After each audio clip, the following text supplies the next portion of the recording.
Yeah, so what? It's your boy, Bitz and Bobz.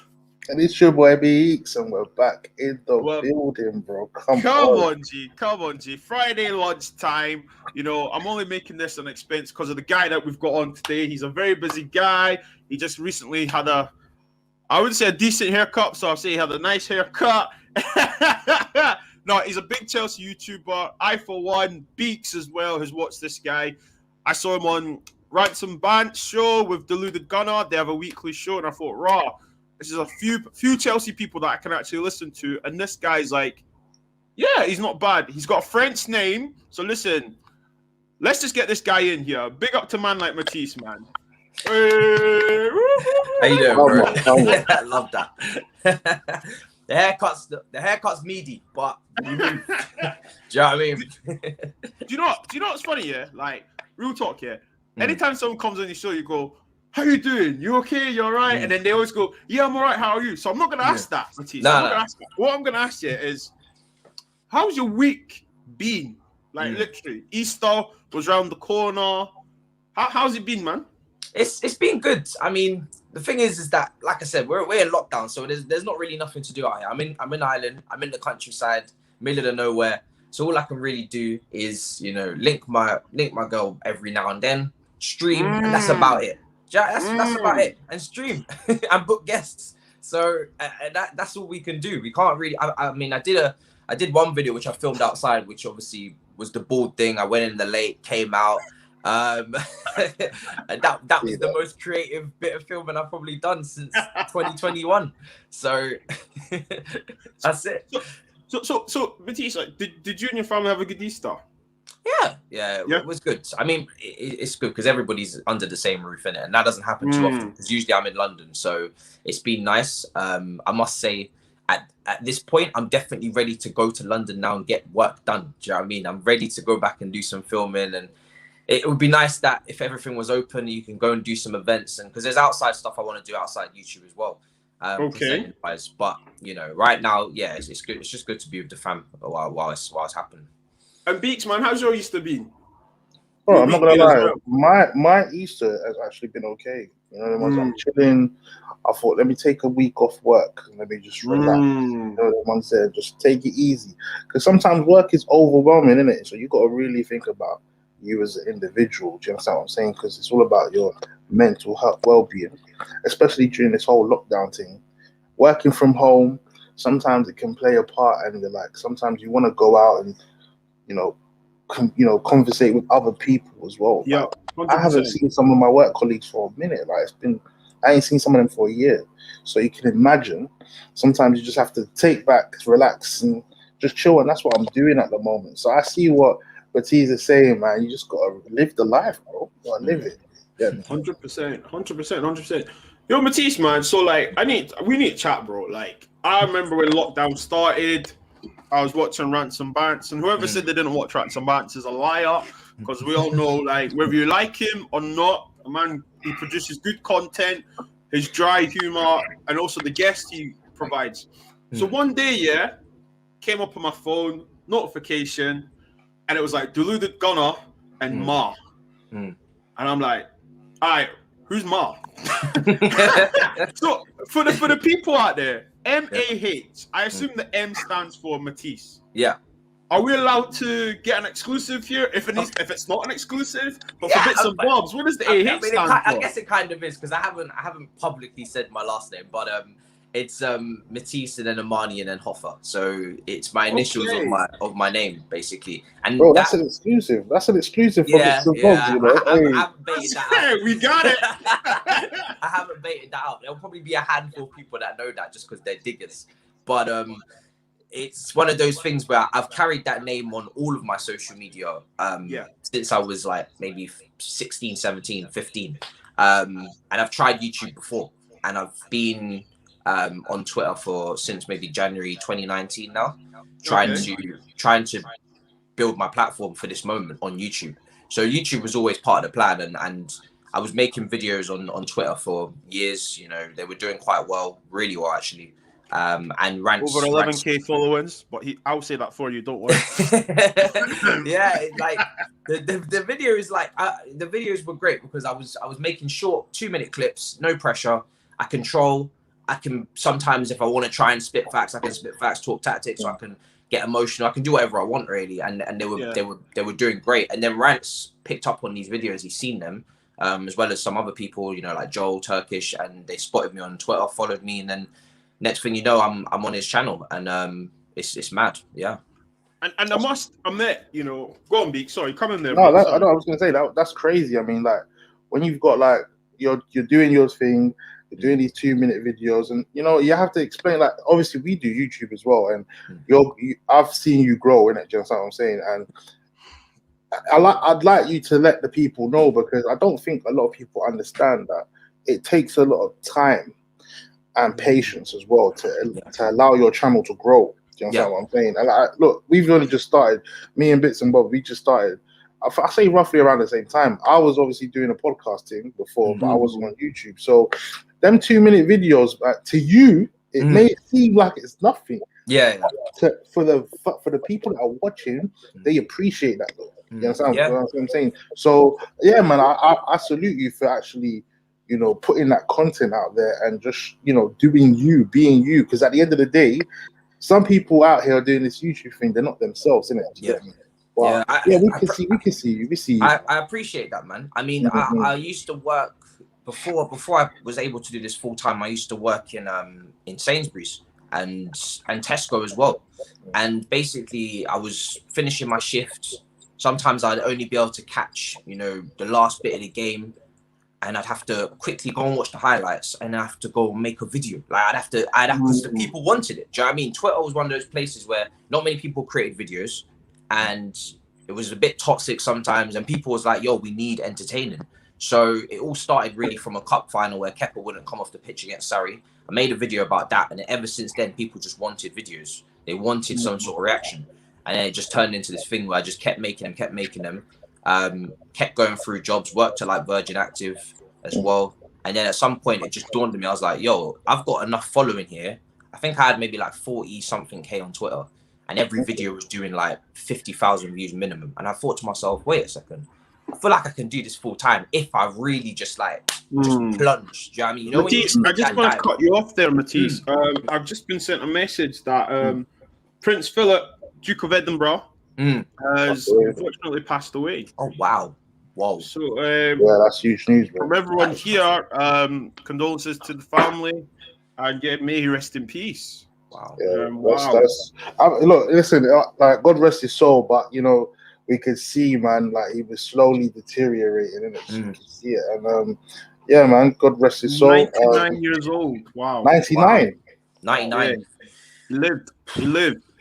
May he rest in peace. Rest in peace. Condolences from myself, Beeks and Matisse. Yeah, sorry, Matisse, carry on. Beg your pardon. Yeah. Wow, that's mad. Absolutely big news. That. So rest in peace to him.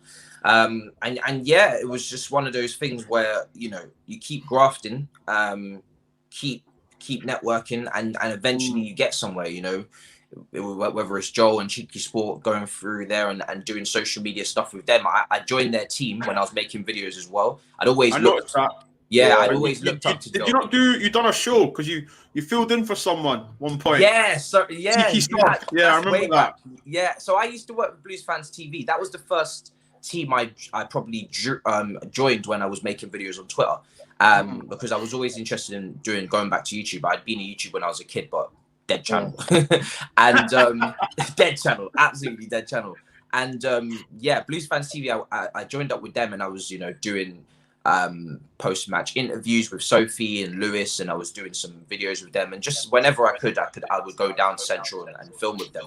And then one day they needed someone to stand in with the podcast at Cheeky Sport with Akeem and Jermaine, and me and Frimpon went down there, and I met them in the studio. Unbelievable. And that was the first time Frimpon, by the way, because you know he's the Arsenal host on Twitch. Yeah, you know, I spoke to him a few, but yeah. So like, hold tight, him, man. His progression is crazy. So yeah, you're surrounded by motivational people, man. you start to meet more people as you go through, and then I met Frim. Frim is hilarious. I love his pre-match videos, even though he was an Arsenal supporter. And then it kind of just picked up, and then I seen Joel advertise like this social media position. I was like, yo, I want to work with Joel. I've known Joel through when he was building Cheeky Sport from the beginning, when they were chasing cars, doing up. You're taking it back. You're taking the flow back. Like, bro. Like I used to watch their content like at the beginning. Do you know what I mean? Religiously. Yeah, like him, Akeem, Jermaine, and they were collabing with everyone and anyone, and like they were chasing cars, and I think Cheeky Sport Dave as well, and they were doing the madness. And I saw him advertise. I was like, yo, I wanna work with him 100%. Like, part of that, like so I saw the social media thing. I was like, yo, I'm jumping into that. So I applied for it. He obviously saw the potential, and it's funny because at that time I was working at Virgin Active. I used to have to post like a meme for Cheeky Sport Instagram. It was my day to post while I was working at Virgin Active. I used to have to run. Oh, how you doing? Look at this. It's adorable. The little man's joining. Love that. Say hi, Matisse. Hi. Say hi, Matisse. Hi, Matisse. Oh, that's adorable. He's a good boy, you know. So yeah, carry on, Matisse. I beg your pardon, man. No problem. I used to work. So when I was working at Virgin Active, and it was my day to post memes at Cheeky Sport, I would have to sometimes, have to like make an excuse to my body. Yeah, I need to go to the toilet. I used to go to the toilet, sit in the cubicle, and make a meme for Cheeky Sport Instagram and post it. And I used to have to do that like every 2 or 3 hours. And then on top of that, I was like managing the Twitter, because like my Twitter platform was quite good. So like I was like really on it. Like I was trying to get out of the ends, like, and the ends was working 9 to 5. I was like, I don't care, fam. You're hustling. And I remember I broke down to Joe on the phone. I was like, yo, I'm stressed because I'm doing like 9 to 6, like 5 or 6 days a week. But then like 2 days a week, I got to manage Cheeky Sport, and I got to like manage the Instagram. And then the other 2 days, I got to manage Twitter. And then I got to manage my own content, and I'm missing games, and I can't do what I want to do. And I'm having to work this dead job. And then lockdown kind of saved me, because I was like, yo, I kind of like the bosses clocked in it. They was like, yo, you don't want to be here, fam. Of course, the energy. You're not replicating that energy when you first started. Do you know what I mean? You don't want to be here. So they for real, you had to do what you had to do, man. And sometimes you got to make sacrifices. And I think in your position, I think you had the chance. You saw the vision. You saw that. Look, I've got potential here. Why can't I run with it? I mean, when you got a strong following like that, you just gotta let be, man. You gotta fly, spread your wings and fly. Obviously, I'm not gonna tell people like, look, listen, quit your 9 to 5 if you're not ready to, you gotta be fully committed, bro. And that's why I commend you for doing what you had to do at this time. And like you said, lockdown saved you. I think lockdown saved a lot of people, man. You gotta be real with it, man. So yeah, man, credit to you, man. Credit to you. Yeah, if it wasn't for lockdown, go for it. I just want to come in there, and you're talking about being so multitasking, and then we're not even talking about your own leisure. Like literally there was no leisure, bro. Bro, I used to live in a room in Mill Hill, Broadway. There was no leisure, bro. I'm telling you. When can you actually have the leisure, like, bro? What I'm getting to is just like, like, if you want to do this, you've literally got to give your body, mind, and soul, don't you? Like, let's be honest. It's a passion. It is a hobby, but then when you see it is a job, but when you see it as a hobby, it makes it so much easier. But if you have time, everything really, to be able to compose and just give to this project of yours, and that you are seeing grow daily. Let's be honest, man. You know what I'm saying? Like, bro, you're doing bits and bobs, literally. But like, I want to ask you, right? Like, did you see Joe? Did you see Cheeky Sport? Because I watched them. I'm subscribed to them. I've actually spoke to Joe. I'm trying to get him to come on, but he's a busy guy. He's busy. I see the schedule. Mad. And like, do you see that and think, I want that? Or did you sometimes think to yourself, or at the time when you were like, I'm going to do this, did you think, have I got what it takes? And the reason why I'm asking that is because with self-confidence also comes with doubt. So what were you thinking, like, at the time? I'm not gonna lie. I always knew this was what I needed to do. Like, I'm one of those people. I dropped out of college for this. Like, I was doing accounting and finance. I was, you know, following. Shout out, mum. I was following all the protocols. You know what I mean? Listen, I was a boy that didn't want no trouble. I was just following the protocol. You know what I'm saying? Get the job, get the good money, and bring the bag. Secure the bag and bring it home. Bring it home. Do you know what I mean?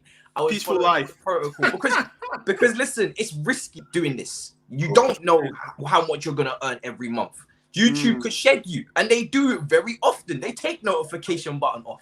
Do you know what I mean? So it's one of those things where I was on holiday in Greece and I rang my mum and I said, and I'd known I failed all my exams, yeah, because I knew I wanted to do this always. I was before, when I was in Ireland, I was in college. I was making trips to London, flying over to do Talk Sport, because they had seen my videos as well and they wanted me to make radio appearances, and I never told them I lived in another country. Otherwise, they never would have contacted me. 100%. I just kept flying over. I was like, cool. I used to actually fly over to appear on the radio for like a couple of 2-3 hours segments and then fly back. And I remember like the whole college year I was skipping classes, didn't care. And one day I clocked, I was like, yeah, I failed this year. Like, it was like second year, I failed it badly. Like, everything was just a nonsense to me. I was in Greece and I rang my mum. I was like, I'm done. I'm dropping out. I'm moving to London. So I always knew this was it. Do you know what I mean? This was always it for me, and I was always confident. I'd never really cared about what social media thought of me. As you can see with the video of me coming out of the lake bald, I didn't care. I never, like Twitter is one of them things that never got to me, and it maybe made me a bit stronger because I have got so much abuse on there. Can you repeat that, Matisse? Twitter has something that's never ever got to me, and I think that's massive. I know you're saying that very delicately, but for people that are watching, please remember, Twitter is just an app. Okay, so carry on, Matisse. Yeah, I have to say it. You know, it didn't get to me, and maybe because that's where I was built, so it made me stronger. Do you know what I mean? It made me kind of borderline impenetrable when it comes to criticism. Like, I got so much. You can imagine, it's Twitter, it's faceless accounts, it's loads of people, rival fans. I used to, you know, make a video after like my rival team had lost and mock them as a Chelsea fan. You're asking for abuse, but I set my settings up. I made sure that certain people couldn't get through to me. I didn't even hit the block button too much. I just muted people I didn't like, and I kept it moving. And I was very much ready to take abuse, as long as my content was good, funny, or interesting, or insightful, or whatever. As long as I put what I wanted to put out, then anything coming in, I didn't really mind. And the Chelsea fans always backed me. My support, my followers always backed me to the hills anyway, so I didn't even have to do too much when it comes to fighting battles. And I was just always confident within myself. I was okay to take risks, you know. This perception of what are people going to think? Is this funny? Is it cringe? Is it borderline? How do you look today? I never cared. Do you know what I mean? I never cared, and I was just like, cool, I'm making content and people are going to find it and they're going to enjoy it as long as I put my effort in. So I was never really this is the one thing that I'm doing that I know I can do. Everything else is a myth. Well, God bless you, man, because do you know what you're like, you know, to be confident is not arrogance, you know, to ignore people is not ignorance. It's to be so tunnel focused, to be like, this is the path I'm on, this is God's plan. And as a child of God, man, like, you're doing God's work, bro. And look, bro, I'm not gonna lie to you, man, like, as I'm a Man United fan, yeah, but I emphasize this so much. I love football. You know, I don't do it 24/7 like you see certain man do. I've got a life, I've got a family, career and stuff. But I love watching football stuff. If you're talking about Chelsea, Liverpool, whatever, yeah. And for me, yeah, watching you, I think to myself, and this is not to gas you up, I think like you speak logic. I remember we done the show on TFT when I tried to low-key trigger you. And you smiled, and I was like, okay, I can work for this guy because the composure shown, you already identified. You were like, I know what you're trying to do, but it's cool. You can keep talking. And I kid you not.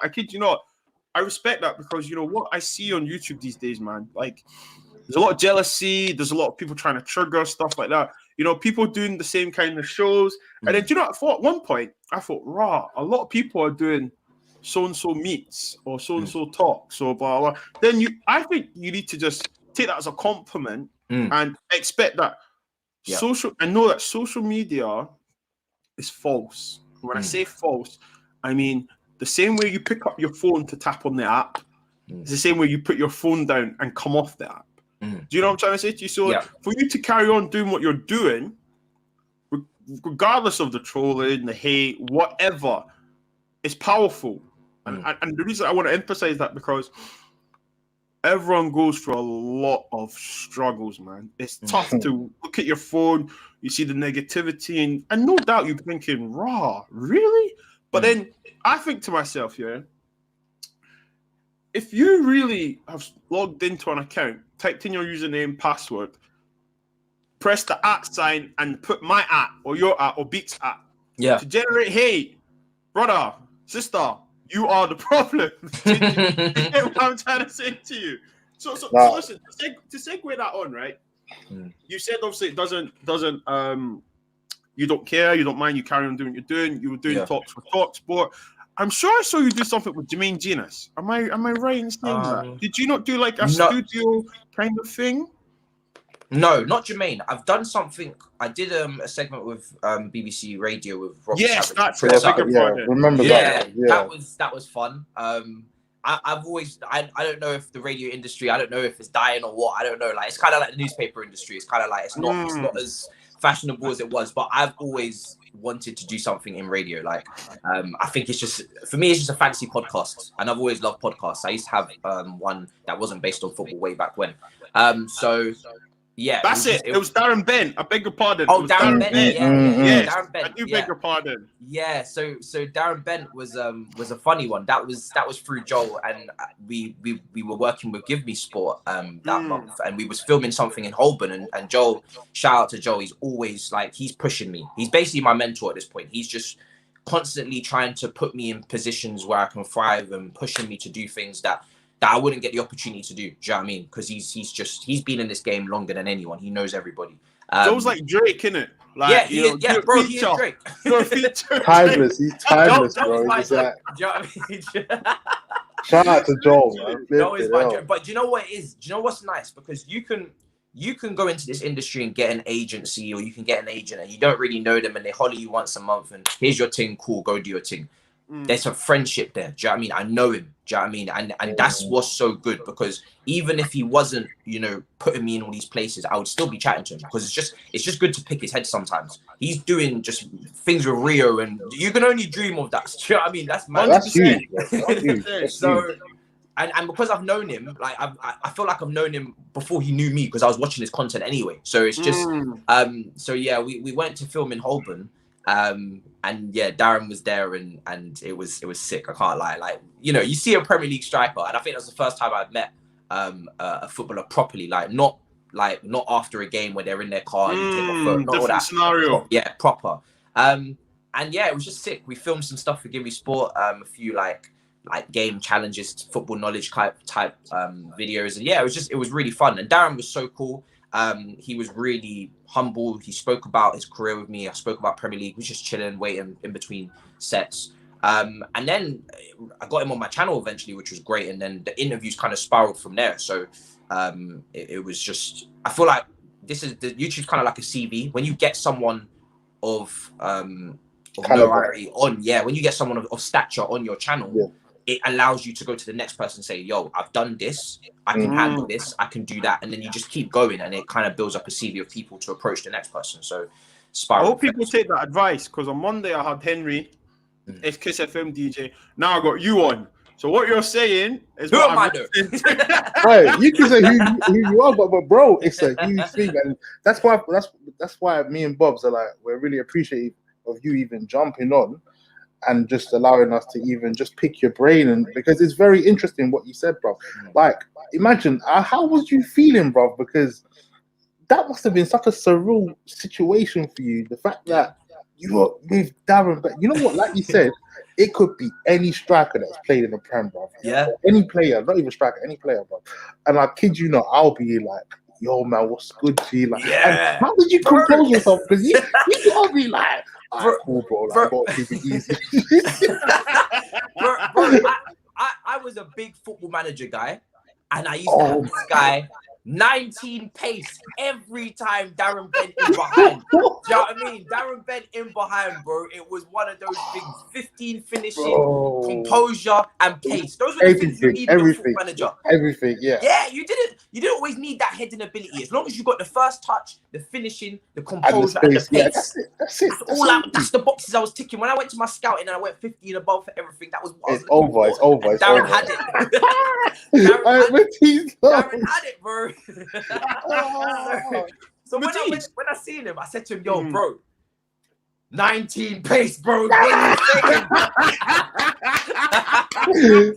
Man, dropped the football manager knowledge, you know. Hey, he whacked that ball off that balloon for Sunderland against Liverpool. I'll never forget it. I just said to him, "Yo, you were clinical, yeah." Because you know what it is? People talk about the greats, and he's not one of the Premier League like legends. He was underrated.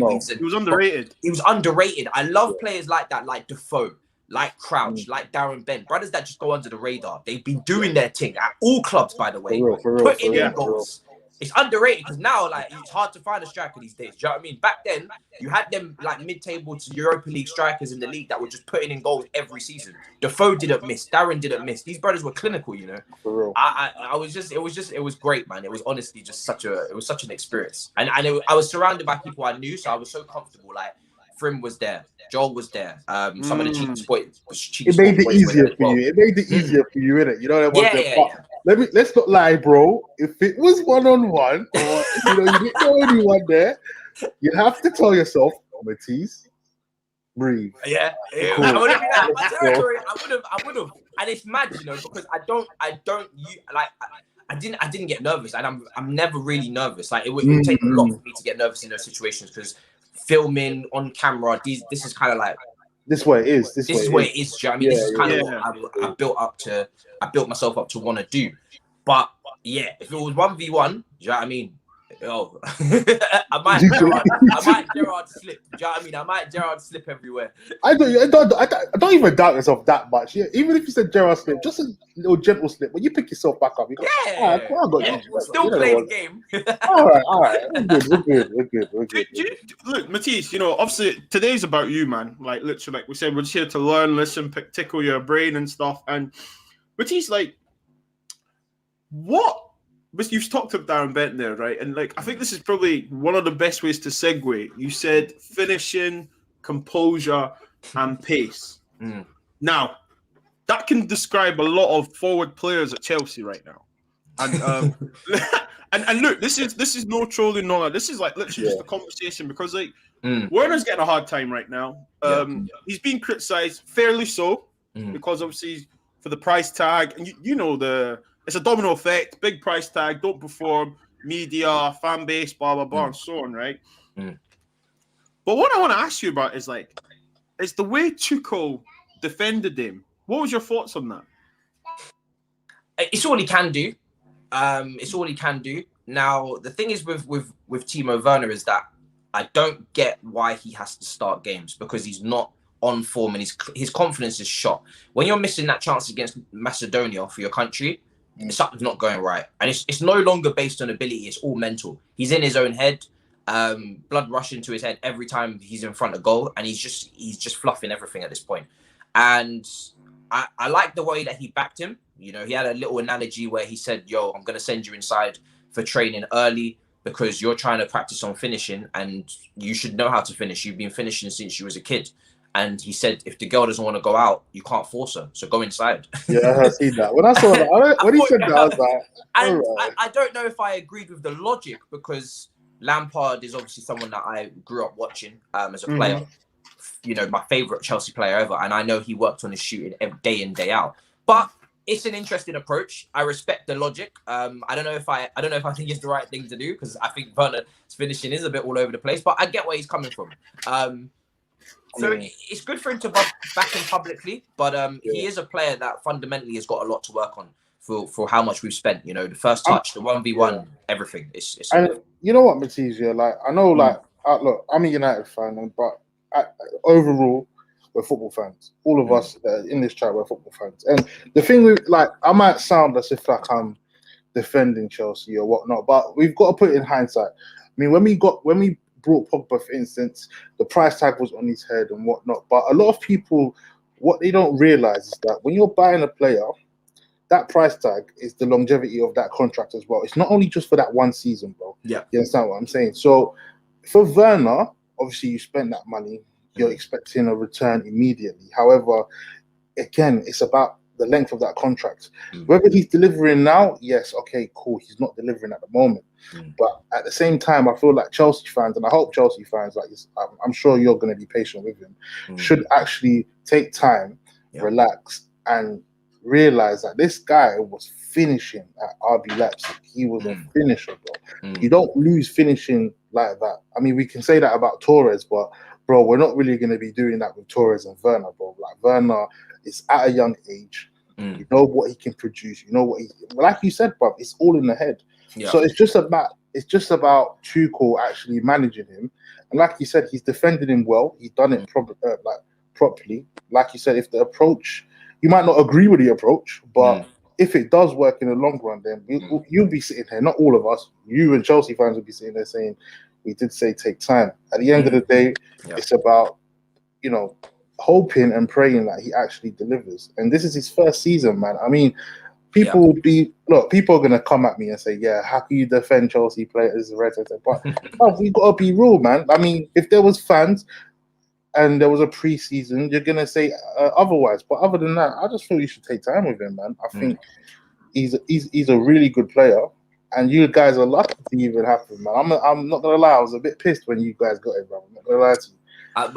I've got a rule where you always give a new player at least a second season, and I feel like that rule has kept me on course, because when I've just finished watching a game and he's missed a big opportunity or something, your head can rush. When you're doing your review, you can get mad. Do you know what I mean?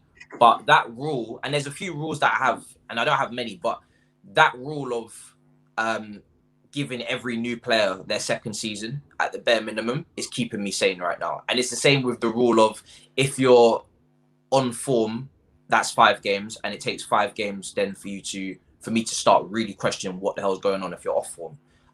So a good rule, you know. Yeah, so there's just a couple rules that I have that try and steer me, and like I can be very emotional. I can say madness. I can do all this, but it keeps me within some sort of line, and that's 100%. Yeah, 100%. So you know what, like Matisse, you talk about Chelsea all the time. So let's come away from that, because we all know that obviously your channel's there. We know you're a Chelsea fan and stuff. I just need to ask though, why do you support Chelsea? And when I'm saying, it's not saying like it's a dead club. No, what I'm asking is like, what made you, what pushed you towards that? Like for me, I support Man United because my uncle was a Man United fan when I was younger. He'd take me to games, and then there was my affiliation when I was younger. I was 4 or 5 years old. I loved football, and I was obsessed with the badge and obviously the colours, red and black, and I still am to this day. My dad was an Arsenal fan, you know. So for you, what was it for Chelsea? Do you know what? It's funny. I don't think I've told the full story before. I've obviously told people. Oh, another exclusive Beeks. Yeah, exclusive. Get me, shout out. As a kid, growing up in London, it is mainly Arsenal, Man United, few Liverpool, and Chelsea. Because back when I was in school, it was the traditional top 4. And there was a lot of Arsenal pressure. A lot of people like, yo, support Arsenal. It's Arsenal, the Arsenal way, the classy club, the burgundy kit, O2, Henry, cool. And I hadn't picked a club at this point, but I hadn't also been to any games yet. I'd been to like Charlton, Millwall, you know them ones, take them to the cheap games, see if they actually like the thing first before we splash out on the big money, before we take them to the big grounds. And I got taken to a Chelsea game against Aston Villa in 2007, and we drew 1-1. And it was just the liquidator for me. The liquidator, and then watching Lampard on the pitch with all the pointing and the all the head movements and just the awareness that he had in midfield. Because I played Sunday League and I played left back and left wing. And wait. Are you left footed? No, I'm right footed. Okay. So I'm the only brother that actually had the courage to use their left foot at that age. So that's I love how you said courage. I love how you said courage. Emphasize that. Do you know what I mean? No one else had the real courage to use their left foot. So it was like, yo, you've passed a couple times with your left foot in training over there. Do you know what I mean? You can open up the pitch from that part from that side. But I always found the midfield. I always looked at my mate Chris, who played in midfield, and I thought, yo, that is the most difficult position, centre mid, because you have to scan. And I didn't have to scan. I was at left back or left wing. The pitch is there. It don't move. Do you know what I mean? I'm looking that way. Yeah. I'm very, and I think people underrate that. When you're playing on the wing or you're playing left back, right back, you don't have to scan. You just look at what's it. And that's why when I'm seeing Matisse in Champions League games against Real Madrid, I'm saying, what are you doing? Because you just have to look, bro. It's all there. It's like having the answers to the test and still getting it wrong. Everything's there. When you play midfield, you got to scan, and it's a whole different game. So I just respected midfielders so much from a young age, and I seen Lampard just scanning, always turning his head, and it's just, I just got hooked. And from that moment, I was like, yeah, that's my team. And it was just the atmosphere at the bridge was just something else. It was the liquidator. There was a certain vibe to it. And also the fact that not many people in school supported them. It was mainly like, yo, it was Man United and Arsenal. So I said to myself, cool, all right, I'll be that guy. And obviously, like, you know, I dare say London is blue, because obviously the last 20 years, you could say, London, Chelsea, you know, have dominated. And me and you will easily say that, you know, Chelsea are the biggest club in London, and this is not even to trigger anyone, because if we sit down and talk facts and look, if we compare trophies, you know, you don't want to trigger anyone. No. I'll take the baton if you want me to do it. I'll do it. Let me. I need to say that. Man woke up and chose violence. Bro, that's all it is, bro. Because let's be real, Bobz is trying to keep it PG.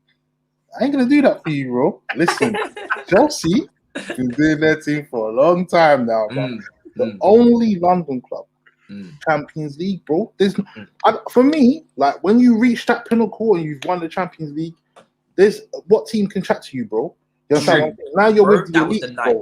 Yeah. Exactly, bro. Like, you, man, understand that. Like, I've had this argument with a lot of Arsenal fans. I mean, they used to tell me before you guys won the Champions League, we went to the final. That doesn't do anything. We don't remember that, bro. You understand? Until you win that, you know what it means. You understand what I'm saying? You guys have won it, and you're up there with the elites, with United's, Liverpool's, even you're Nottingham Forest and Aston Villa's, bro. Chelsea's on that pack, bro. Yeah. So again, only London club to win the Champions League. I'm sorry, especially like Bob said, in the last 20 years, bruv. I mean, what color? We don't have to be changing the colors. It's not a rainbow, bro. I mean, if we're being real, Chelsea, London is blue, bruv. It's being blue, bro. It's being blue, and like I said, when you're drawing to Saliva or Saliva Prague over there. Oh, bro. You know what I mean? Doing up last minute equalizers and all this nonsense, and then you got Tottenham. I said it on Rance's channel, Dinamo Zebras. Do you know what I mean? You're losing to that. Bro, it's not a comp. We're in the semi. We're 1 foot in the semis. Touch wood. It's not a comp. And we've been there even when Chelsea dip, we're still there. Do you know what I mean? We're still in your face. So it's always been like that, and that's just something that they've just got to sort out. They got to get used to that. But yeah, man, I don't think people understand, and I say this to Man City fans because my best mate's a Man City fan. He tries to be like, "Oh, we don't need to win the Champions." Yes, you do need to win the Champions League. It's the one night that can make you cry. I'm being real. It's a big night, fam. If you lose, you will go home in tears. I promise you that. I think you're talking about the night that John Terry slipped. Yeah. He knows that. The next day. Primary school the next day, and everybody, all the Man United fans, I spoke about it, right? All the Man United fans, school the next day, primary school. I must be like, what, 10 years old? I was fuming. Bro, because if man them that know, like, I remember that night vividly because it was on a Wednesday, bro. It's not like how Champions League was back in the day, like now when it's Saturdays and whatnot, or Friday. Yeah. It was on a Wednesday, and because it was in Moscow, the time difference and whatnot. Yeah, bro. The next day, secondary school, I got the Man United shirt. I was ready, bro. I put what man say, yeah. You got in the uniform, man. I put my United shirt on. Yeah, right. And true, so I knew a few Chelsea fans who were piping up, and you have to understand that period. Chelsea United were at it, bro. Yeah, definitely. So, bro, like again, like Champions League is no joke, man. And unfortunately, not everyone can say that they won the Champions League. Man City, like you said, they have to win that, bro, because it needs to solidify this whole regime of bringing the Arabs in, pumping money into the club. I mean, it's all good winning trophies and league titles, but you want that 1-1.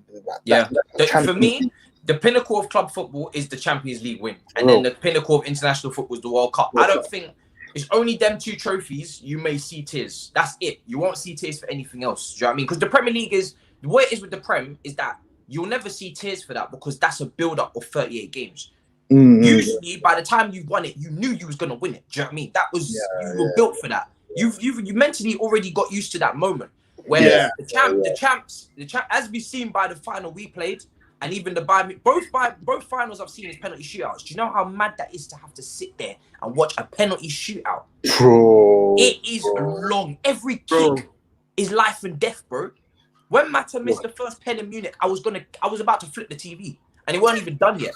I was about to flip the TV, and I remember Mum was upstairs, and I was like, "Yo, if I break this, I'm finished. I'm gonna be crying for more than one reason."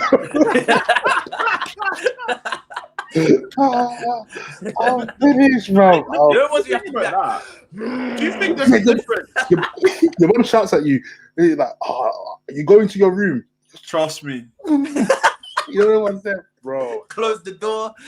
Close the door. You don't even slam it. You slam it, but quiet. Do you know what I'm saying? Do you know what I'm saying? Matisse, I need to ask, I think there is, and I'm sure Beeks thinks there is, but I need to ask you, obviously you're coming from a different fan base, but football in general, it's different now supporting your club then than it is now, isn't it? Because of social media. If you don't agree with someone, you're deluded, or you're waffling, or it's like, if you don't agree with me, you don't know football, which is quite interesting, isn't it? For someone to say that to an old fan, you don't know football. And then for me, I always say to people, I've played more professional games than you've had hot dinners. Do you know what I mean? So come back to me, dog. Do you know what I'm saying? But like for you though, from the Chelsea point of view, and also your own opinion, it is different, isn't it? Yeah. Because back when we used to watch football and there was no social media, or we wasn't so maybe heavily on Twitter or Insta or whatever, you just used to watch the game, make your own opinion, and leave. Do you know what I mean? That there was nobody to, like, you might discuss it with your dad or whoever you're watching it with, but it wasn't this big thing on Twitter where it was like you put out a tweet and then it's like 80 comments and it's like all of this. And I find it funny because people say my opinion is the way, I know ball, you don't. So then which manager's correct? Which pundit is correct? Which player is correct when they're ranking their top 3 players of all time? The game is about opinions. It always has been. That's why we have a variation of tactics. That's why we have a variation of playing styles. That's why some players rate other players and they don't rate others. That's why chemistries and relationships form on the pitch. Do you know what I mean? Andy Carroll and Suarez was meant to be the partnership because Liverpool rated Carroll like that, but Suarez clearly didn't. It was Sturridge. It was that brother. It was that Chelsea reject. That was the guy. And Champions League winner. Yeah. And Newcastle fans will tell you Carroll was the king. But unfortunately, it didn't work out like that. It was the brother from Chelsea and Manchester, the Chelsea and Manchester City reject that ended up doing the thing. And a kid from the academy called Sterling. So it's a game of opinions. And this is the thing where people need to remember is that when we're watching the game, we're not watching the same game. And I want people to deep that because it won't make sense, but your eyes are not always on the same thing. You're not always focusing on the same thing when you're watching the game. Some people look at off the ball movement. Some people are watching a specific player in the way that they pass. Some people are watching their team shape. Some people are watching the opposition shape. So there's things you're going to miss. And that's why people go watch the game back. I don't have time for that. I can't lie to you. No, that's what wrong with you. I hear you. I'll watch the highlights back, but I'm not watching the game back. I'm not watching 90 minutes. No, it's not happening. Unless it was unless it was a final and we won or something like that. Yeah. When you're watching the game, you're not seeing the same thing everybody else is seeing because you're all watching out for different things. If you've got a favorite player, you're watching him. If he's made a run and no one spotted it, you're gonna see that. Someone else is not watching that. Someone else is watching up the build-up play. So, do you know what I mean? That's why when I play FIFA, you need telly. You need the whole thing. God bless you, bro. What are you saying, bro? Anytime I play someone on FIFA, they're like, why'd you have that? So I can see everything, fam. think I want to be? You think I want to be going to the little map at the bottom of the screen? Broadcasting, brother. Bless you. Bro, Bless you. bro. Telly Everyone has their is own the way. Like literally, Telly is the way. Go on, Beeks, man. Come in. Nah. Listen, that's the perfect analogy that you've used. Like man said, man switched it to FIFA cam. You know the ones that everyone has their player cam, then they got the pro cam, then they got the Telly cam. Bro, it happens. And I see where you're coming from, man. A lot of people have their own way of watching the game, and it's true, man. And that's why opinions are formed in football, bro, because everyone's watching a different way from the way you are watching it. You understand what I'm saying? And unfortunately, in this day and age, everyone has their opinion where they think that they are always right. Look, it's all long going back and forth with someone if they think that their opinion is right, because at the end of the day, an opinion is an opinion. Do you get me? And exactly, an opinion doesn't mean that you're necessarily right. If you're willing to listen to another man's opinion, then bro, it is what it is, man. You're good. But look, battling with someone on Twitter who has a Ronaldinho picture and his date of birth is 1999, and he's trying to tell you that I don't know, his team is the best and you're wrong, then it's long, bruv. It's long going back and forth. But I hear what you're saying, bro. One thing I've learned, is that. And this, I love Twitter because this is why I was built. Do you know what I mean? In football wise, in football terms, this is where my audience was built. But you can't. There's no accountability for some of these accounts, faceless accounts' opinions, because people go back in their advanced search and they type something and they delete it and they take it down. So you can't really hold these brothers accountable for their opinion anyway, because no one's watching them like that. Like, you know what I mean? Hazard era 06, 07 or whatever the @ is called, 200 followers, cool. He says something to you in the comments, and then what are you gonna do? Like, no one's preying you like that to hold you accountable to your former opinions. Us, we put our face out there, we put our name out there, we do videos, we do streams, we do.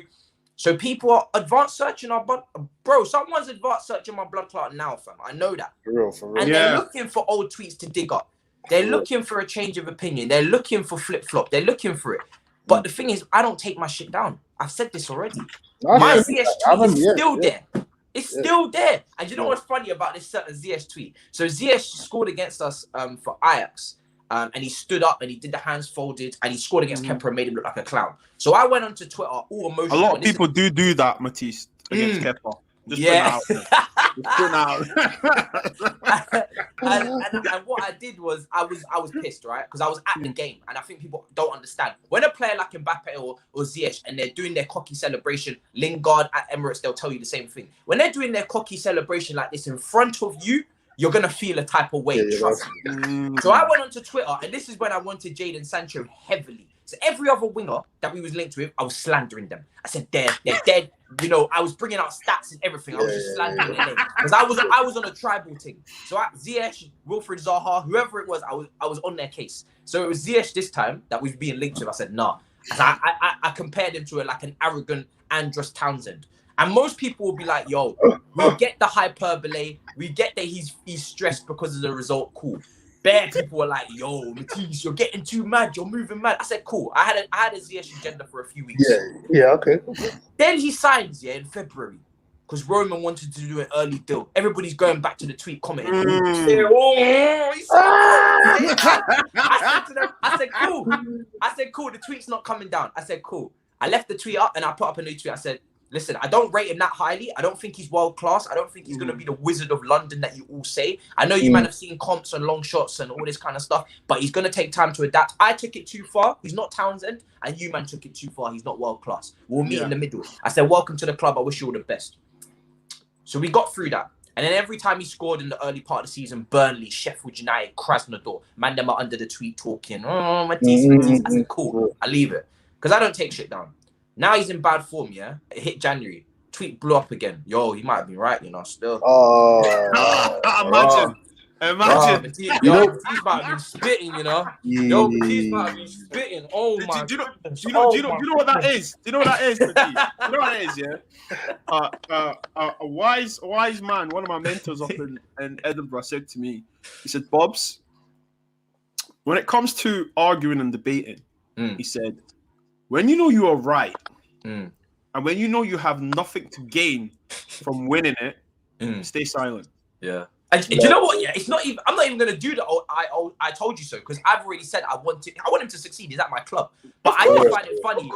Of course. I just find it funny that I can go to that tweet and see bare deleted replies and people covering their tracks, and people going, "Oh, what are you saying?" And then now they come back and they're like, "Yo, he was spitting," and then in a couple months he's gonna be on form. They're like, "You're a dickhead." It's like everybody's just they can't make up their mind. It's the way you constructed that tweet is how you did it. So it's like if he's on form, you're gonna come back. If he's not on form, you're gonna come back. Yeah. By the way, that tweet there, it has, how can I say it, has marinated. You know when you've seasoned chicken, yeah, and you've left it there. Oh my god! And when you start to cook it, oh my god, you know that thing's gonna bang. No matter what. You know what it was? Do you know what it was? Yeah, because now that I'm actually talking to like proper journalists and I'm talking to former players, and I've got to have that balance between I go on rant stream and I do this, but when I'm talking to journalists, I've got to be a little bit more professional. Yeah, I've started to take my platform and my following a little bit more seriously and understand that I have to at least understand that footballers can see what I'm tweeting. I know Declan Rice has seen one of my tweets. I know Tomori's seen one of my videos that I was doing up a song where Chelsea looked like they were going to qualify for Europa League. So I was listening to the song in my headphones and dancing. I know some of the players have seen some of my stuff. So I'm a little bit more wary with how I structure my stuff to make sure that I'm not like going too far. Back then, I was on a triggering thing. I was like, I don't care. What have I got? I got like 10K. I don't care. Man said it's all smoke all around right now. Bro, I didn't care, bro. The kitchen's burning, fam. I've been ready, fam. Get me? Oh, I hear you. But you know what it is? You know what it is? I feel like you've had to. Not even.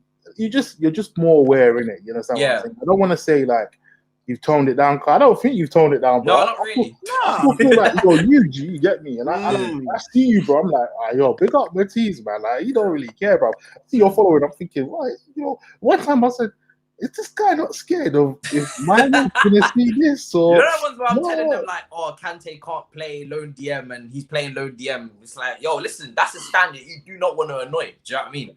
I still take my risks. I hear you. Hey, that's a bit, yo, because I said the marinated thing.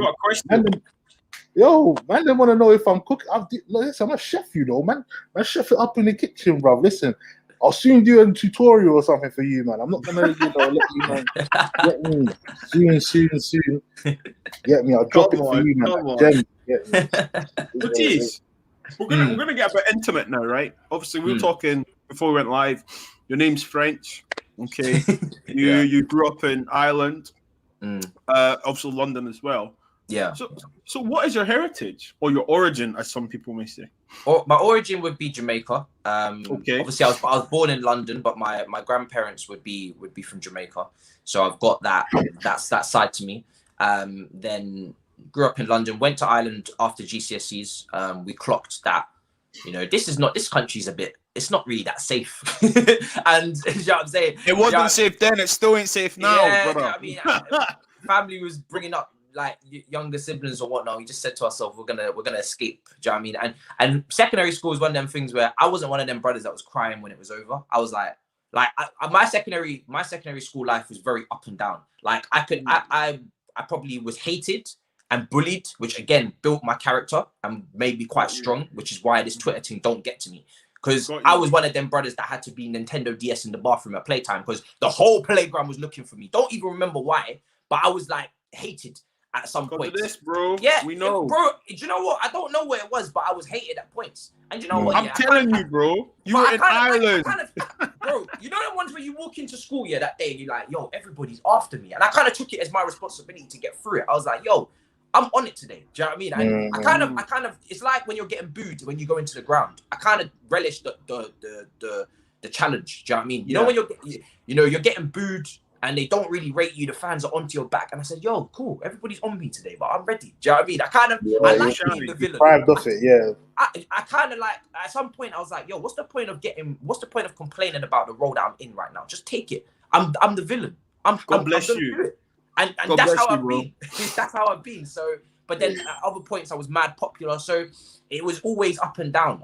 And I never really cared to really leave England like that or London like that. Like I up until that point, there wasn't really. I didn't set any foundations that getting uprooted. So I said, cool. I was always up for trying new things anyway. So I said, let's go to Ireland. And we went. Well, you know, family said, let's go to Ireland. We went over there. I was the only black brother in my whole town. 3,000, 4,000 people here. I'm the only guy. There, bro. Only there, bro. guy. Scotland. And I don't Trust think, me. bro, I don't think people understand just what that's like. And it can be very good and it can be very bad. Because, bro, I'm going into school, yeah? I'm doing cane rows. That's normal, bro. I went to Forest Hill Boys Secondary School in London, in Sydenham. That's normal. Cane rows, that's nothing. For real. I do it in Ireland. They're like, what the fuck? What's this guy doing? And they're touching your hair and they're like they've never seen them. It's mad. But you see when you come across some farmers and they ain't really seen you before, and they're like, yo, you sound like this guy, and you know what I mean? Like, and it's all getting very touchy. It's getting a little bit borderline. Do you know what I mean? I'd call it. So I've had to go through a lot, man. So this is why this Twitter thing don't faze me. Do you know what I mean? I've had to do up. I've had to do up way too much to care about this app. I love it for what it is, and I move. Do you know what I mean? Matisse, God bless you, man, because like, you know what you just said there, yeah? I can relate because I done it in Scotland, Edinburgh. Imagine in Glasgow, G, 1998, 1999, them ones. I was 9 years old. So you can imagine, fam. Yeah. Moving from London, I had a Cockney accent, okay, Catholic, and I'm black. Living in Glasgow in 1998, bro. It was, it's tough. You know what I'm saying? It's tough. And I hear what you're saying, because you either rise to deal with it or you crumble.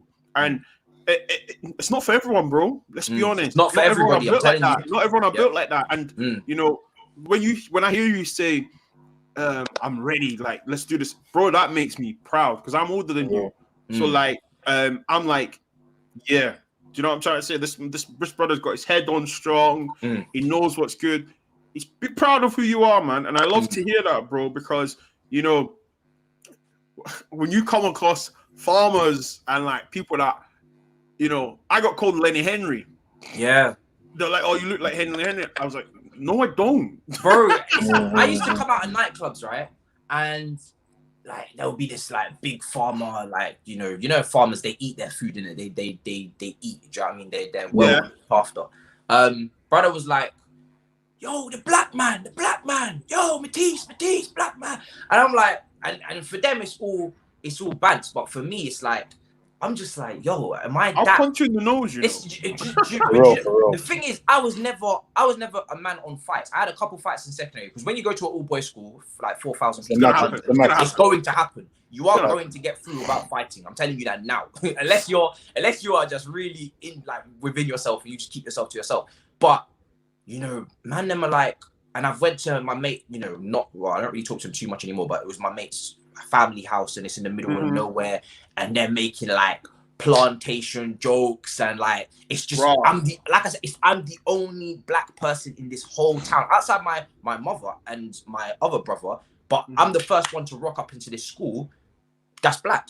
I'm like the first one of all time. I'm setting records. You know what I mean? And it's like some people are gonna like gravitate towards you because you're different, and then you know they're buzzing to have you here and whatnot.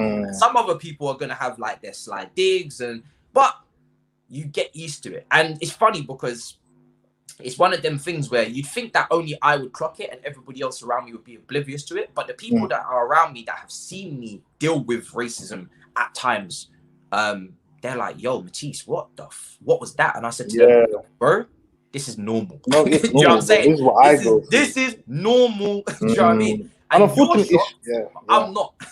Unfortunately, it shouldn't be like that, though. You know, the ones there, like, it shouldn't be normal. You understand what I'm saying? But unfortunately, it is. Rather, I haven't lived in Ireland, or I haven't lived in Scotland like you and Bobz, but I've lived in ends where I used to go to school in East London, where it's a very multicultural area. You understand what I'm saying? I grew up there. And you understand what I'm saying? So ends is different. So ends is built different. Like we don't really see racism like that. Do you get me? Until like obviously ends got hot.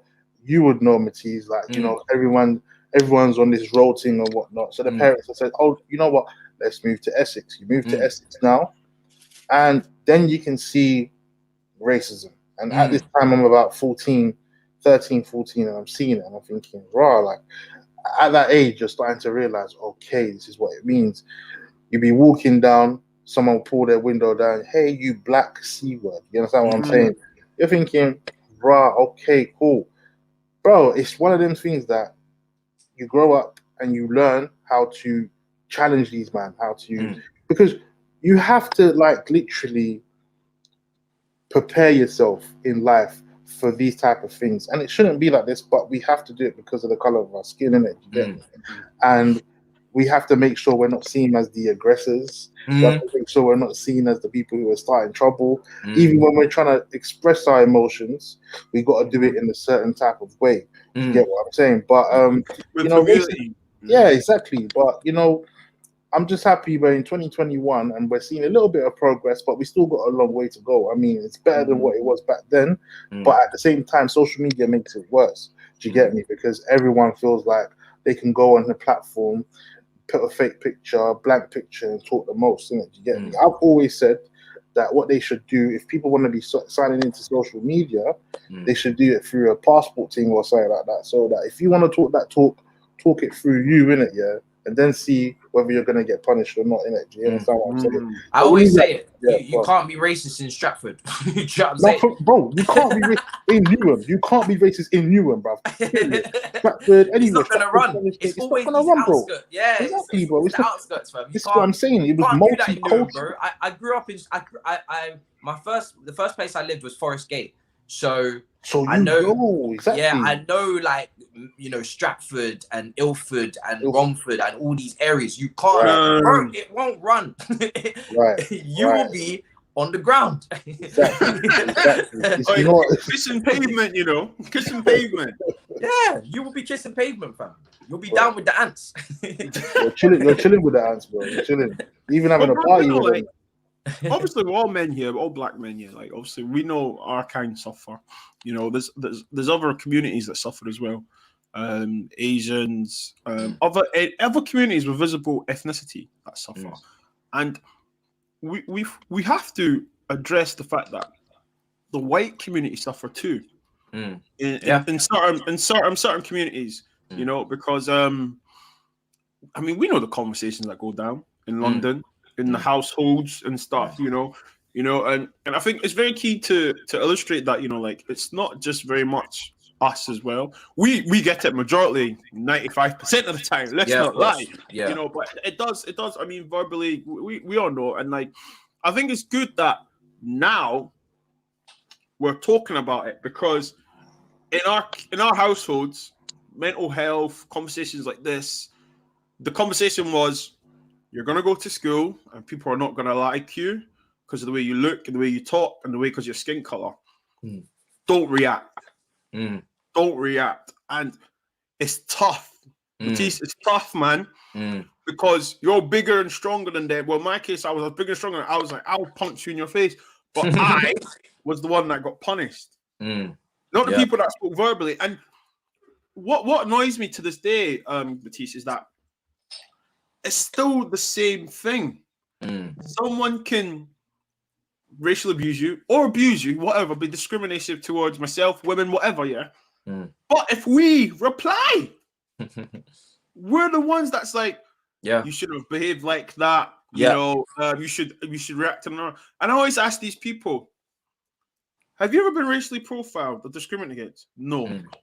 So how can one tell me how to react and deal with it? And I find that extraordinary. Like, no disrespect to all the white teachers that I had, men. No, that's not their fault, because obviously they were put in a position that they were unknown to, never trained for, whatever. But how can you sit there and tell me someone that's called me a monkey, the N-word, black, C-U-N-T and stuff, just ignore it? Are you crazy? But if it was on the other hand, we know we'd be severely punished. And I think what I'm trying to say to everyone is that, like, we have to keep talking about this. I emphasize this so much on this podcast, but some Beeks. I emphasize it so much that we have to talk about it, normalize the conversation.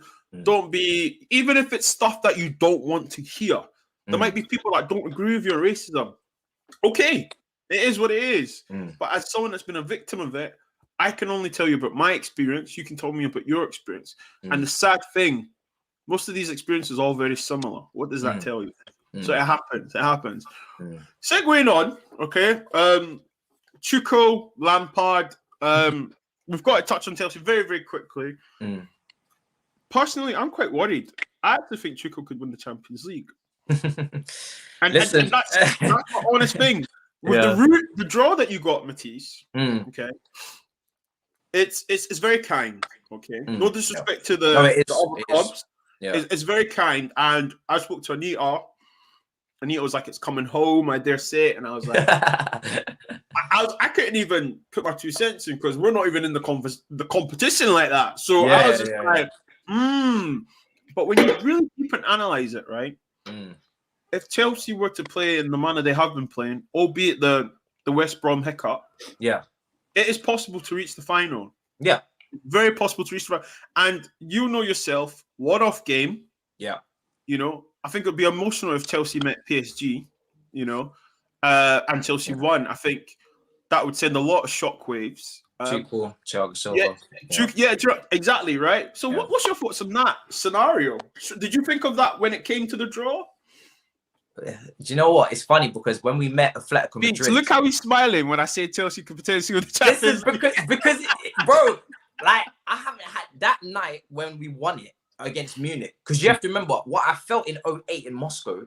I've been waiting to feel like to get revenge for that moment. Do you know what I mean? And we had Liverpool dunking us out with the ghost goal. We had Barcelona dunking us out with the Iniesta goal. We have been trying so hard, fam, to get.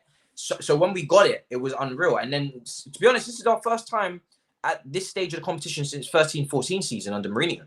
So we have been poor in Europe for a long time. Was that Atletico Madrid, isn't it? Costa? We had Atletico Madrid in the semis. Costa scored and we lost. So we have been shabby in this competition for a long time, and we haven't been in this competition for maybe half the time. You know, sometimes we was in Europa League. So, man, when I tell you, when you even throw dangle the Champions League bait in front of me, fam, I'm on it. Do you know what I mean? This is everything. This is the pinnacle of club football. And everybody speaks about top four. Top four don't mean it means great for the finances. It means you can target certain players. It's not a trophy. Not to us, though. Shit. Let's be honest, Matisse. Thank you, Matisse. I will not remember when we finished in the top four. We do it cool. I said calm, and I move on. I swear later on that afternoon, I'm not even thinking about it no more. I need trophies in my life. And this is what keeps me going, fam. And the Champions League is the be all and end all. Now, we've got Porto. Job's not done. We're halfway there. I would love to have Real Madrid in the semi-finals, which looks likely because I don't think Liverpool have their 12th man Anfield vibe coming. You know, they're gonna have to do it in silence. They're gonna have to move in silence, and I don't think they're capable of doing that against Real Madrid. So I think the time's done.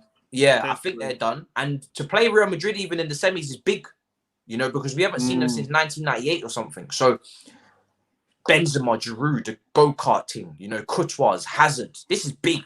Do you know what I mean? Yeah. Forget final. That in itself is big. I know we ain't playing at Bernabeu. We're going to be playing at training ground. That would be big. So I'll be buzzing for that. It's still a stadium. Just for the record, because I know a certain Anfield manager. Man was saying the stadium is something like this. Not just.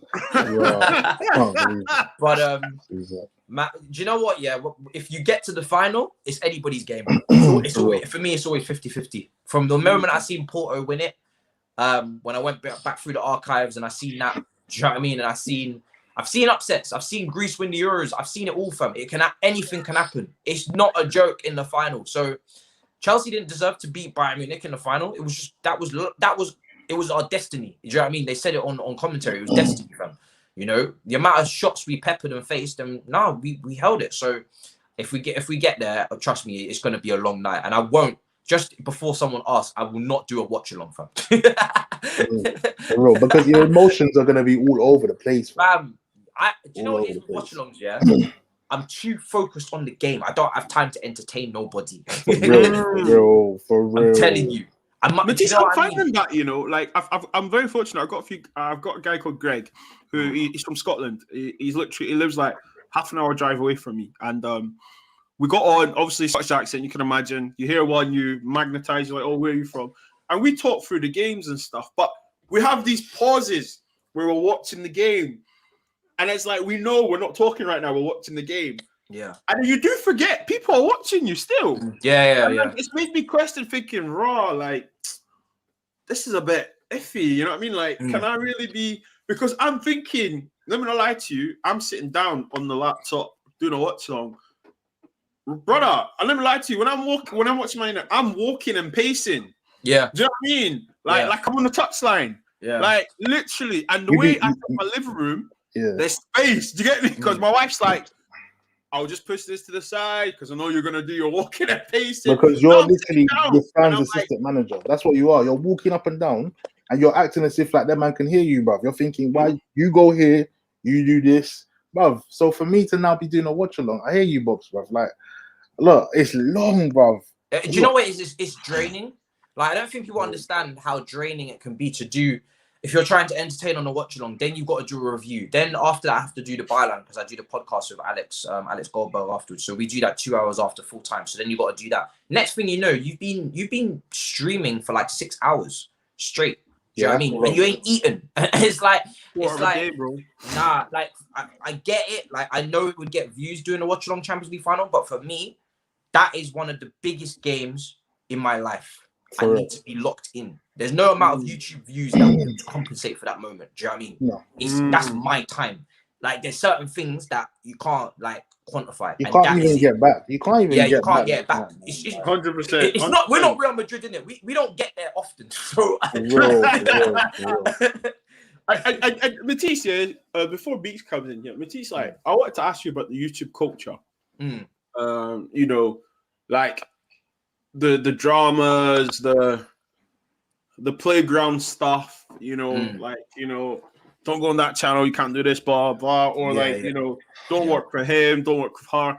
Like, real talk, man. Like, it's bullshit, isn't it? Yeah. It's long. It's long, right? Isn't it? I don't do politics. What you saying? I don't do politics when it comes to this thing. Is it. I was like, YouTube politics and like, because what I think, the viewers, the people that subscribe, don't really see what happens behind the scenes in the sense of contacting people. Because you know yourself, Beeks as well. When you're a host, the people you ask to come on are the content. It's not you. Yeah. It's about them. Do you know? Yeah. And it's tough to build friendship, like you said with Cheeky Joel and them, man. Trust, and then also chemistry. You know, like people. True say, me and Beeks have only known each other since October. I speak to him nearly every day. More than I speak to people that I've known for years, and it was YouTube that brought us. So there are positives on it, and the other side is what people don't see is the pots and stuff. And like the culture, I think it's poisonous. Everyone's trying to outdo everyone, blah blah blah. This is not Monopoly, you know. Like when you're trying to outdo your cousin and your siblings on Christmas Day. Do you know what I mean? Like, this is life. And so I just wanted to know, what's your thoughts on it, man? It's I mean, there's a lot of money on the line, isn't it? I guess, and it's well, I don't even know if it's a lot, but it's people's bread and butter. Some people's bread and butter, isn't it? And it's their job. And you know, in any job, it's always competitive. Whether that's football, whether that's YouTube, whether that's anything. So you know, you try and not overlap with people in your club's fan base streaming times. You try and separate out so everybody can stream at their own time. Yeah. You know, you try and collaborate and build up each other's following and whatnot. But it does get a bit heated and a bit political behind the scenes, 100%. I think what it is also down to is the fact that it's lockdown and everybody is streaming. Like, there is a lot of streaming. Do you know what I mean? So before, you'd have videos and you'd have, you know, everyone had their own editing style or their own scene and their own setting, and everybody's got a very different vibe, 100% clear cut. And there's no stepping on anyone's toes because you can upload at any time during the day. And it's only 5, 6, 7, 8 minute videos, maybe 10, 15. So you can't really say that you're going to take up everybody's time like that. Now it's streaming. And obviously everybody's got their own character, their own personality. So you're going to gravitate to others and you're going to gravitate to certain man, but you are streaming for an hour. plus, and that is a big part of a lot of people's day. So they're gonna pick one stream, and that's where the competition comes in. So I mean, I've never really been too bothered because for me, I'm gonna make it. Do you know what I mean? I'm very headstrong and very focused on the task and to make it. And I'm very focused on collaboration. Do you know what I mean? I've had so many people on. I've gone on so many channels. That's key, right? Yeah, the collaboration part. Yeah, it's just, and I've always been big on networking and meeting new people. That's how I've got here. Do you know what I mean? It's been through networking. So I don't get putting yourself in a box and hiding, and it doesn't make any sense to me.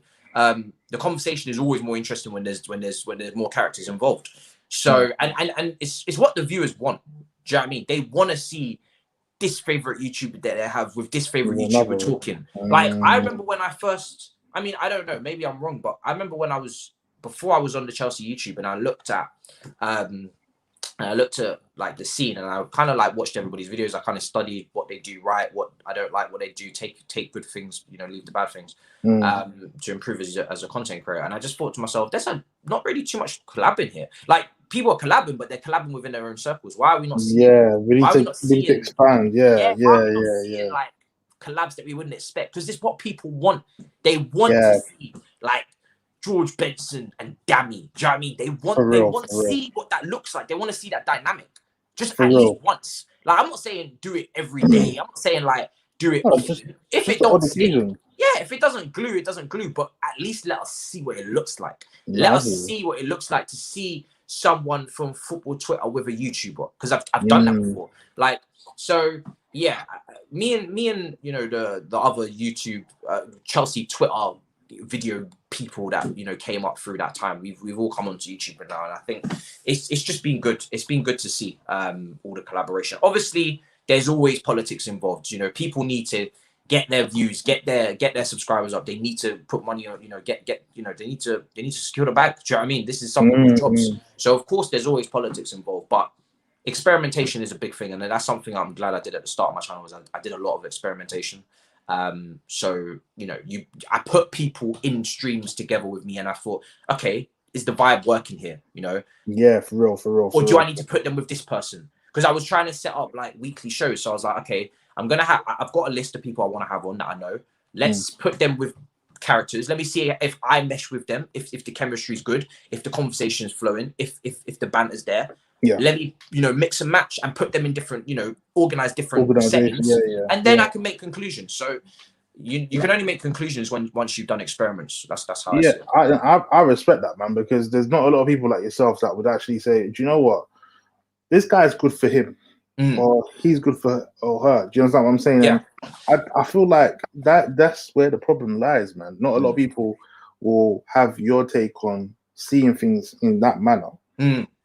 Rather than, they would rather just do it for themselves. And I think that's what Bobz is trying to hit on, in terms of maybe that's when the politics comes in, and that's where the passer, you know, comes into play and whatnot. But I guess what Bobz is trying to say is that why can't we all unite as one? Like the way you've broken it down is a way of, I wish everyone could see it the way Matisse sees it, and the way he would like to portray it in that way.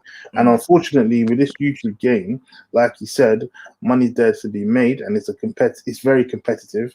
However, I believe that it's not in terms of like, you know, like a manufacturing company or a retail park company or whatnot. But is it in YouTube? I think if we all hold hands as one and we come together as one, like you said, they want to see him do a show with her. They want to see her do a show with him. Then everyone can eat, bro. Do you understand what I'm saying? Am I seeing it wrong, or is it, or because I just believe that we can all do this together. There doesn't need to be passive, bro. We're all fans, bro. Yeah, and we're all at the same time. We're, like you said, content creators, but first and foremost, we're fans. G, that's I don't know. I really don't know what the problem is when it comes to the YouTube thing. And like you said, that's why man don't really get involved in the politics, man. I'm really just trying to spread my wings, do my thing, reach out to people like yourselves, Bobz as well. Like bro, you'd be surprised. Like he said, we communicate, and we've only known each other since October. But you'd think we've known each other for years, bro. And we tried to pick out, we tried to work with a lot of people, man. And trust me, there's some people that go, They won't even respond, bro. But I guess that's how it is. The way I see it is, I'll reach out and then I'll wait. And if I don't get anything, cool, I'll move on. Like I'll never like just hound. I will just reach out. I'll try and get it done if it can get done. If it then no. And well, I mean, let's talk about it. Let's be honest. How did we got in contact? Yeah, do you know what I mean? Like you saw. Well, I messaged you earlier. Obviously, you've been busy, and then obviously you saw the beautiful podcast, the beautiful game podcast that I'd done. You reached out, and this is what people don't see. You messaged me and said, "Love the podcast, well done." And I said to you, "I would love to get you on," and you said, "Yeah, let's do it." Yeah, you know what I mean? Like people don't see that. Yeah, you know what I'm trying to say to you? And like this is like. Matisse, do you know what? Yeah, real talk. You're a big YouTuber on the Chelsea fan base. You're doing a lot of work, but people forget that like you bleed like the next man or next woman. So like you are human. Do you know what I'm saying? Like, and I always say to people, if you ask to do something with them, the worst thing they can say is no. That's it. Yeah. Don't take it personal. Yeah. Do you know what I'm saying to you? Like it is what it is. But like for me, I'm gonna tell you a quick story. I've made a new friend. He's in the comments now. Football capital. His name is Bobz. And like this is funny. You know, he lives in Australia. He's Macedonian. He lives in Australia. Supports Man United. He's got a family. Beautiful son. He runs an academy. He does so many things for people. He does his own little side business. Yeah. And like we talk. We obviously came together on YouTube. And like I'm now friends with this guy. Do you know what I'm saying? Like I'm friends with yourself, Matisse, now, after we've conversed, we're friends with Beeks. And I'm like, this is the stories I want to talk about when it comes to YouTube. Talk about the positivity and stuff. God bless Anita. Do you know what I mean? Like, Anita, ever since I left the football terrace, Anita's probably spoke to me nearly every day. Do you know what I'm saying to you? Like, there's positivity from it, but like, what is tough is when you are trying. What I'm trying to get at is that like, if people say no to you, carry on. Yeah. Literally believe in yourself. You know what I mean? Like, as Dapple said, if you know what you're good at, like you said, Matisse, earlier, you said you're going to put the content out. Yeah. Regardless.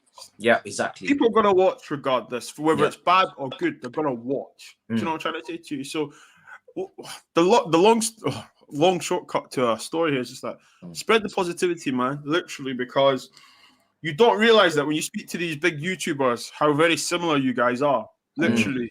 Never got to lie to you. Because Matisse, I'm listening to you now, man. And like, I feel like now when I hear you speak, I can like, do you know what? I can relate to his upbringing. Me and him went for the same thing. Do you know what I mean? That's about football, but do you know what? Yeah, outside this football thing, brother, it's tough to walk the streets when we were younger. Yeah. Do you know what I mean? So that's what I'm trying to say. And this is what me and Beeks are trying to do now. Like, support each other, constructive criticism. You know, like I've said this before. Me and Beeks used to do a show called The Wrap Up Matisse, where we had ourselves, an Arsenal fan, and a Chelsea fan, Prime, who you probably know, and who's another Irishman. We'd say to each other, "That's not good, bro. You need to improve. That wasn't the one." Do you know what I mean? And like, bro, like I don't think people understand how powerful that is. To have a network where you're supported. Do you know what I mean? Like for Beeks to say, Bobz, that wasn't good enough. You know what I'm saying? It's powerful. And like Bocce, big up Football Capital, man. He just said to me, he was like, in a nice way, he was like, there's your thumbnail. And I know he's basically saying, I appreciate what you've done with your thumbnails, but this is better. Use this one. And like, you know what I'm saying? But like, I was voice noting him saying like, bro, thank you so much. I'm used to this. And he was just like, don't worry about it. And like, offered to pay me. He's like, don't worry about it. And like, I'm thinking, there's little gestures like that the friendship grows, Matisse. And like, when you spoke about Joel, you know, it brings up my my impression of him even more. You know, like, and I'm trying to end on a positive note here, guys. Like, I just think that Matisse, hearing you speak, it gives me hope for YouTube, man. Seriously, and for more collaborations, man. Because that's why I want to do this podcast, you know, like to talk about the individual, their stories, not like an Oprah thing, but like just connect, you know what I'm saying? Like you're one. Because Matisse, if we met, when we do meet, God willing, when we do meet, God willing, brother, we're gonna go eat. Do you know what I'm saying? 100%. We're gonna go eat. Eat and drink, like, get some nice drinks and get the beers in and whatnot, bruv. We gotta enjoy, bruv. This lockdown thing is gonna bring the wild side out of all of us, bruv. Do you know what I'm saying? And like, I think people don't realize that, you know, and that's why, like, when I say Bitz and Bobz meets, like, come chill, come cox, let's talk. And bro, I'm not gonna lie to you. You have been unbelievable, man. You've kicked it with us. You've chewed the fat with us. 100. You know, we got a couple exclusives, Beeks. You know what I'm saying? Like, this is it. But I've got to ask your favorite Chelsea player of all time and why. It's got to be Lampard. 100%. It's predictable as hell. It's predictable as hell. It's calm. It's predictable. It's predictable, and it's very close. But it has to be him because do you know what it is with him is that, like I said, he was the first guy that I noticed on that pitch at that first game. And that was it. I was like an energetic, hyperactive, excited to be their 10-year-old. So I didn't really, you know, have to zone in like that. I could have just been all over the shop. There was Drogba, there was everyone. But I don't know what it was about him, but I gravitated to what he was doing. And it wasn't like he didn't slap in a 30-yarder.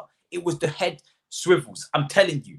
It was the awareness. It was the way that he just took the game at his own pace and he said, I'm always going to have time on the ball here because I always know where I am on the pitch. And I was like, yo, that's mad. Do you know what I mean? Because I know this pitch is big. You know this pitch is big. You know it can get very small very quickly and in your head. But he just played the game at a tempo where I was like, yo, he looks like as if he knows what he's doing here. He's controlled. And we didn't even win the game. Do you know what I mean? So, it has to be him, man. And he has given some serious, like he's been consistent. And he's given us massive moments. That is the thing with him is that, you know, did you even feel that the same way when he scored against you guys? How did I feel, man? That was mad. That was mad. Do you know what? Yeah, it was one of them. Do you know what? It was inevitable. It was inevitable. When I seen him come on that pitch, and I think we was we 1-0 up or something? I don't know. Yeah. It was the equalizer. He got the equalizer. Yeah. I saw him coming on, and I said, it's written in the stars. It's very similar to when Henry came on against Leeds. It's very similar to Drogba when he came back as well. I just knew he was going to win the title. There's certain things that happen, and I think it's written in the stars here. Do you know what I mean? And that was one of them moments where he came on, and he's a goal scorer. So I thought to myself, he's going to score, isn't he? And there you go. There he is. Beeks, is there anything you want to ask before we get to the comments? No, do you know what it is, man? I just want to say, like, obviously, Matisse, like, obviously, you just keep doing your thing, my bro. Amen. Don't, like, obviously, I don't even need to give you, man, advice. I think the only thing I'd ask for, like, what advice would you give me and Bitz and Bobz is in terms of growing our thing and making sure that we just, you know, elevate and push and go to the next stage, man. Do you know what I've learned? Yeah, and I would give this advice to everyone that makes content. Try and build your support systems, because YouTube is a very difficult. I'm scared of this platform. It's a very difficult platform to grow on, and I might, you know, maybe my growth looks good from the outside, but I'm still frustrated because I want to have a play button. Do you know what I mean? So I'm still like. I'm still pissed. Do you know what I mean? But it's cool. We're trying our best. We'll get there though. We're trying our best. And after lockdown, we go back to filming. But I would always say, try and grow your social medias as well. Try and grow everything. I know it's very easy to get sucked into the YouTube thing, but try and grow everything, because you never know. If a brother finds you on Instagram, then they'll go over. Do you know what I mean? And if you make content for Instagram, and you make content, it's not easy. It takes a lot of time. If you can make content for Twitter, I made videos on Twitter. Even a 2-minute after the game little video, bang, out it goes, move. Do you know what I mean? Interact with the comments and then move. It helps. Every little helps. And if you're building your separate socials and it all comes together, the package is bigger. And I'm learning that now because I have to build my IG. I was on the phone with Joe and he said, listen, your IG needs to go up. Your Twitter is done. You completed it, mate. Your YouTube is looking good. Keep it up.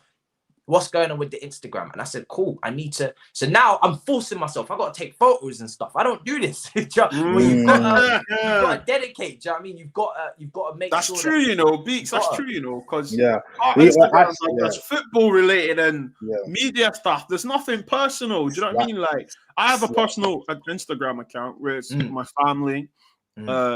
and I don't have many followers, to be honest, a couple of hundred people, but like that's because I know them. Do you understand? But like regarding what you're saying there, yeah, man, you do need to put yourself out there, because at the end of the day, you're trying to interact, innit? You're trying to do John the Baptist. It's such a difficult space to break into. You got to put it all on the line. You got to go all in, all the chips in. Like, and that's why I dropped out of college, because it's all chips in. Do you know what I mean? And I said to myself, not that I'm advising that, stay in school, but I put all my social medias into this. Like my IG, I was very much like you, bro. My IG, I've got my friends on it.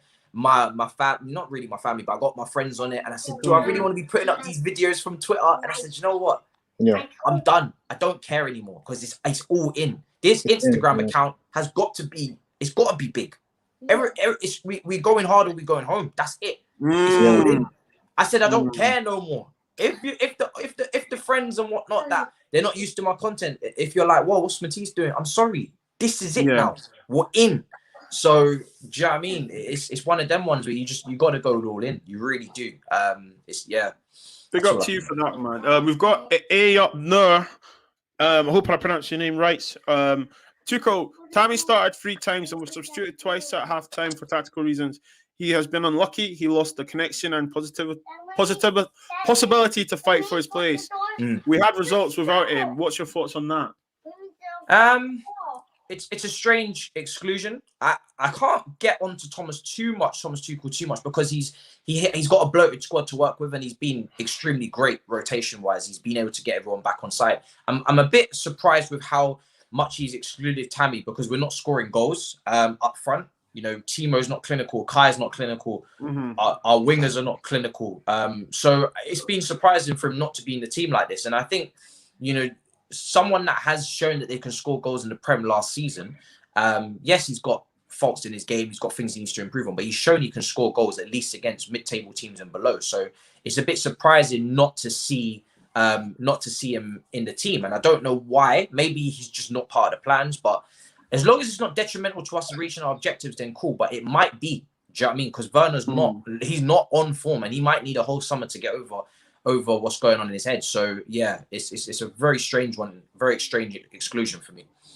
And the last question, okay, before we wrap up, because listen, we've had 90 minutes with you, man. I'm very, very grateful. Literally, we go for Sentiment FC. Who would score more goals this season? Limo Lerner or Lamy Abraham? Bro, I don't. Do you know what? Who would? It's a tough question. It would probably be. I'm not gonna lie. It seems, you know, in hindsight, but it would probably be Abraham, because he's not having to adapt. He's been in this league last season. He knows what it is. He's got his heading ability is not great. He's not the most clinical at times. He can be better. His movement can be better in the box, but he's been here. And Werner's still adapting. So just from the fact that he's got experience, I would have to bank on him putting the ball in the back of the net a bit more often. Yeah, 100%. And listen, guys, that's another episode of Bitz and Bobz Meet. Well, I dare say Bitz and Beeks meets, to be honest. Listen, Matisse, aka MAH, I'm forever grateful, man. Literally, I'm forever grateful. Great way to sign off the week. I'm glad you said the lunchtime afternoon, man, because like, it's different. You know what I mean? Something different. Bro, literally, man, you're positive. I love it. And it's so good to see young black men do good, you know, literally, and be successful. And this is a sentence that we don't normally hear. Young black men being successful. So thank you. And obviously, household rules, my friend. You have to plug your YouTube channel. You have to plug your socials. Yeah, I mean, listen, it's been an absolute pleasure to come on. Do you know what I mean? It's been such a good vibe. We've got into so much. Do you know what I mean? We haven't really just spoken about football. We've spoken about life. Do you know what I mean? And that's been great. And it's been a nice break from talking about Chelsea and football so often. We've had our little moments where we go into other stuff, which is so good, because we don't do that. I don't get to do that often. Of course, MAH is the YouTube channel. The name is obviously just over there in the bottom corner. And yeah, you know, if you type MAH, it comes up on Instagram. It'll come up on Twitter, and it's daily content. Do you know what I mean? We're bringing the content to you. Got a preview later to do at 7, Big 6 at 10. So it's a madness. Do you know what I mean? And like I say, just bless up everybody, and thanks for listening, really, because it's been great to do a stream like this where it's just completely just completely different topics getting thrown out. It's Do you know just what I mean? vibes, bro. It's like me and Beeks have literally knocked on your door, some food and drinks in it, and let's kick it. You know what I'm saying? Big up Statman Beans in the comment, by the way. Literally, Statman Beans, literally, or Strapman Beans, whichever one.